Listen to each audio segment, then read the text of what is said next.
पाकिस्तान का मतलब क्या? दस्तूर रियासत क्या होगा? मुहम्मदुर रसूलुल्लाह। पाकिस्तान का मतलब क्या? ला इलाहा इल्लल्लाह।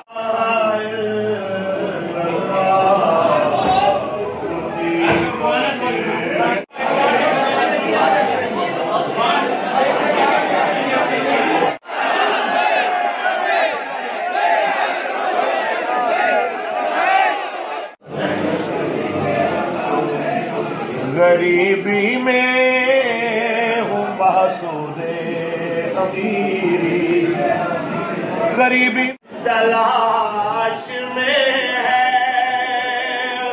ये दौर अब। लब्बैक लब्बैक या रसूलुल्लाह। हम ये हुकूमत से मुतालबा करते हैं यौम इकबाल की छुट्टी बहाल की जाए, और हमारे साथ कई लोगों ने पहले वादा भी किया था इस दिन के बारे में। आज जो 9 इकबाल है, 9 नवंबर है, उन्होंने कहा था हम छुट्टी बहाल करेंगे। हम उन लोगों को दोबारा याद दहानी कराते हैं। खुदारा अल्लामा इकबाल आशिक रसूल भी है और सबसे बड़ा वफ़ादार है इस मुल्क का।